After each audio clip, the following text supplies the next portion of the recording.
Today we are going to talk about the concentric cells. We are going to find out the electric potential at some points near the concentric cells. But before we do that, let's first talk a little bit about single conducting cell.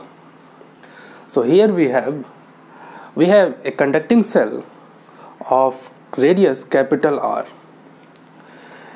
इस cell के ऊपर Q charge दिया जाता है and as you know कि अगर conducting cell है तो फिर चार्ज इक्वली यूनिफॉर्मली डिस्ट्रीब्यूट हो जाएगा सरफेस के ऊपर. यहाँ पर हम इलेक्ट्रिक पोटेंशियल निकालेंगे कुछ पॉइंट्स पर. We will use simple formula which I have written here. Formula ये होगा हमारे लिए कि इनसाइड के पॉइंट्स के लिए first let us talk about inside point, internal point. इस सेल के अंदर के पॉइंट्स पर पोटेंशियल के लिए क्या फार्मूला लिखेंगे हम. For example let's say at this point or this point or this point, points which are internal to this cell, electric potential के लिए सिंपली जो फार्मूला होगा वो होगा KQ/R, capital R. Here R is the radius.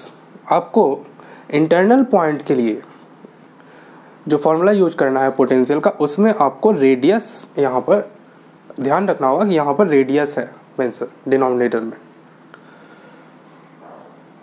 अब बात करते हैं points on the surface of this cell. For example at this point और दिस पॉइंट, कोई भी पॉइंट आप सरफेस पे लेते हैं तो उसके लिए आप पोटेंशियल का क्या फार्मूला यूज कीजिएगा. सरफेस के लिए, सेल के सरफेस के लिए भी आप सेम फार्मूला यूज करेंगे KQ/कैपिटल R. जो फार्मूला आपने इंटरनल पॉइंट के लिए यूज किया था पोटेंशियल को कैलकुलेट करने के लिए, वही फार्मूला आप सेम फार्मूला यूज करेंगे for points on the surface of this cell. And as I have written here, at any point inside और ऑन द सरफेस, दोनों के लिए सेम फार्मूला यूज करेंगे. किसी चार्ज सेल के कारण, उस चार्ज सेल के कारण इंटरनल पॉइंट पर और सरफेस पर इक्वल पोटेंशियल रहता है and that is equal to KQ/कैपिटल R, रेडियस. अब बात करते हैं for an outside point like at this point और this point. For an outside point, formula for electric potential will be simply KQ/small r. Here small r is not the radius of this cell. small r यहाँ पर क्या है, तो इस point का centre से radial distance, इस point को आप सेंटर से देख लीजिए, स्ट्रेट लाइन से कनेक्ट कर दीजिए. ये जो डिस्टेंस है वो है small r. So we can now find out the potential at various points near the single conducting cell. Let us now move on to the concentric cells. So here we have two concentric cells. A smaller cell has radius small r1 and bigger cell has radius small r2. Charges given to the smaller cell, charge given to the smaller cell is Q1 and charge given to the larger cell is Q2.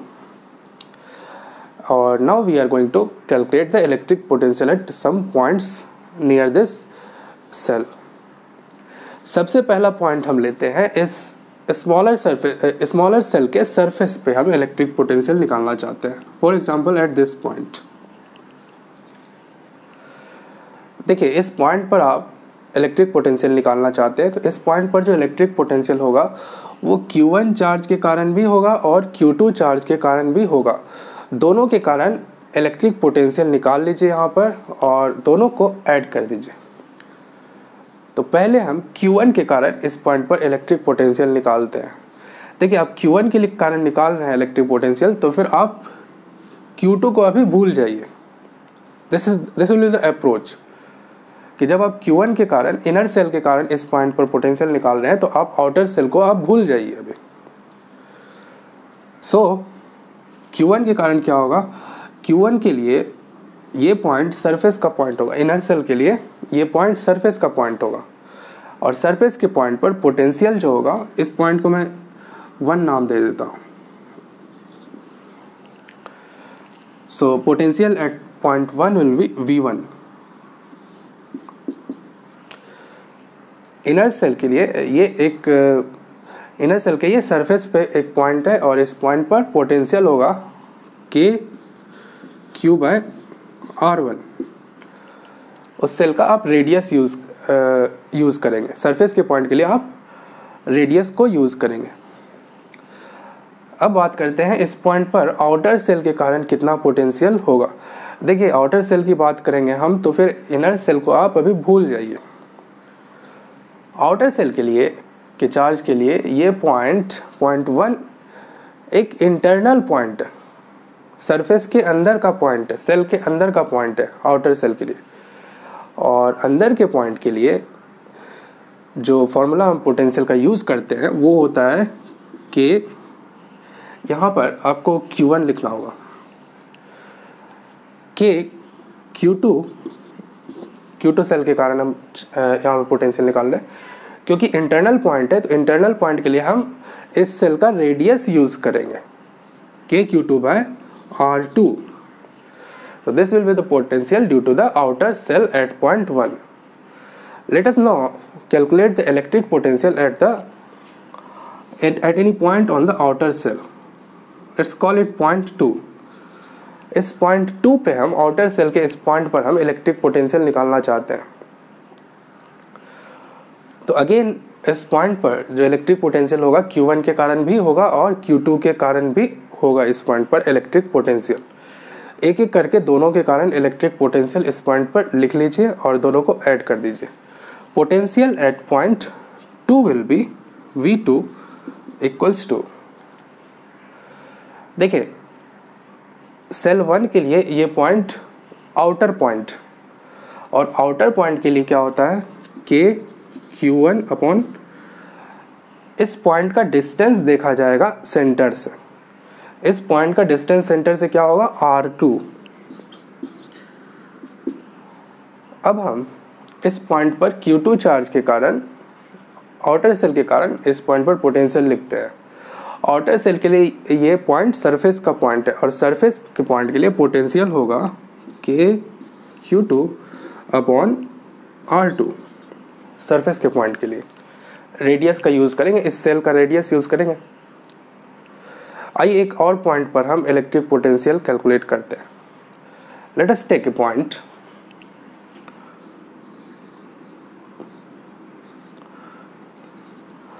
Outside both the cells. इस point पर हम which is this point is at distance r from small r from the centre of the concentric cells. इस point पर हम electric potential लिखना चाहते हैं। देखिए ये पॉइंट दोनों ही सेल के लिए आउटर पॉइंट है यहाँ पर, तो यहाँ पर भी पोटेंशियल हम इस सेल के कारण भी लिखेंगे और इस सेल के कारण भी लिखेंगे। तो आइए पहले हम इनर सेल के कारण इस पॉइंट पर पोटेंशियल लिखते हैं। Let's call it this point 3। So potential at point 3 equals to V3 equals to 1 के कारण इस पॉइंट पर जो पोटेंशियल होगा थर्ड पॉइंट पर 3 पॉइंट पर। देखिए इस सेल का आउटर पॉइंट है और आउटर पॉइंट के लिए हम कौन सा फॉर्मूला यूज करते हैं, K सेल का चार्ज Q1 अपॉन इस पॉइंट का distance from the centre and that is small r। अब Q2 चार्ज के कारण हम इस पॉइंट पर पोटेंशियल लिखते हैं थर्ड पॉइंट पर। देखिए Q2 के लिए भी आउटर सेल के लिए भी ये एक एक्सटर्नल पॉइंट, और एक्सटर्नल पॉइंट के लिए हम आउटर पॉइंट के लिए हम जो फॉर्मूला लिखते हैं वो होता है प्लस Q2 अपॉन इस पॉइंट का distance from centre upon r। तो इस तरह से आप इस अप्रोच से आप किसी भी पॉइंट के लिए पोटेंशियल लिखेंगे near the cell concentric cell. Let us now solve a numerical based on this approach. So here again we have two concentric cells. Inner cell has radius r and outer cell has radius 2r. यहाँ पर हमारे पास दो concentric sales हैं. Inner cell का जो radius है वो है r और आउटर सेल का जो रेडियस है वो है 2r. So we have two conducting concentric cells. Outer cell has charge q and inner cell is neutral. देखिए यहाँ पर आउटर सेल पे चार्ज q दिया गया है, लेकिन इनर सेल जो है, inner conducting cell, it is neutral. इस पे कोई भी चार्ज नहीं है, केवल आउटर सेल पे चार्ज है q, इनर सेल पे कोई भी चार्ज नहीं है. उसके बाद क्या है, what will happen if inner shell is earthed. Inner shell को अगर अर्थ कर देंगे तो फिर क्या होगा. Let's do it.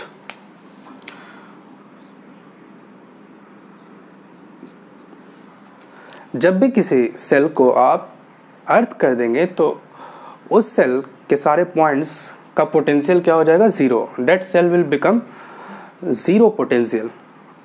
कंडक्टर है तो इक्वी पोटेंशियल सेल होगा, और इसी वजह से, और क्योंकि अर्थ कर दिया है तो इस सेल के किसी भी पॉइंट्स का पोटेंशियल जो हो जाएगा वो होगा ज़ीरो. और उसके बाद क्या होगा, उसके बाद ये होगा कि इस सेल पे it was neutral before earthing, it was neutral, लेकिन अर्थ करने के बाद अर्थ और इस सेल के बीच चार्ज का ट्रांसफ़र होगा.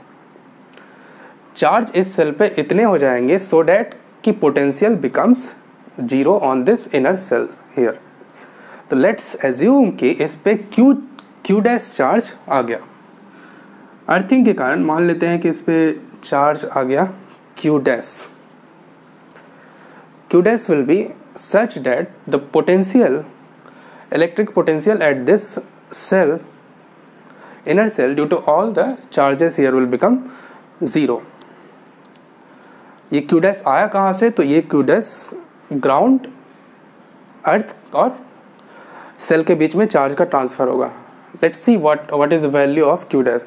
इसके लिए हम क्या करते हैं, इस पॉइंट का, इस सेल के पॉइंट का, इनर सेल के पॉइंट्स का पोटेंशियल को हम ज़ीरो लिख देते हैं. तो let's write the potential of electric potential eight this point on the inner cell. देखिए इनर सेल के इस पॉइंट का जो पोटेंशियल होगा वो दोनों सेल के कारण, दोनों चार्ज के कारण होगा. क्यू डैश के कारण भी होगा और क्यू के भी कारण होगा. तो इस पॉइंट पर और दोनों के कारण जो पोटेंशियल होगा, दोनों को ऐड करके इस पॉइंट का पोटेंशियल आप निकाल सकते हैं, दोनों को ऐड करके. तो let's write the potential at this point due to the inner cell charge. Inner cell के चार्ज के कारण इस पॉइंट पर जो पोटेंशियल होगा उसके लिए हम जो फॉर्मूला यूज़ करेंगे, इनर सेल के लिए ये एक सरफेस का पॉइंट है, और सरफेस के पॉइंट के लिए पोटेंशियल होता है के Q dash upon radius use करते हैं r, प्लस आउटर सेल के लिए इस पॉइंट पर जो पोटेंशियल होगा, इनर सेल के किसी पॉइंट पर पोटेंशियल होगा, वो आउटर सेल के लिए ये पॉइंट इंटरनल पॉइंट, और इंटरनल पॉइंट के लिए आप पोटेंशियल लिखते हैं के क्यू, इस सेल का चार्ज अपॉन इस सेल का radius 2r. This must be equal to 0. देखिए यहाँ से आपको क्यू डैश की वैल्यू आ गई, q dash equals to minus q by 2.